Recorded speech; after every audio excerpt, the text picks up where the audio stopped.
certain she was everything the world wanted. Some part of you cheered. Some part of you compared. Others followed, wings wide, graceful, beloved. Birds who seemed to know their place in the sky. And you thought, maybe that's not me. Maybe I missed my moment. But then came the one who buzzed. Not a songbird, not a beauty, just a bee. Late, loud, a little lost, and completely herself.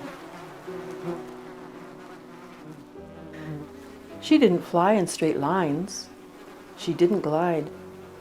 She showed up when no one asked her to, and she buzzed about anyway.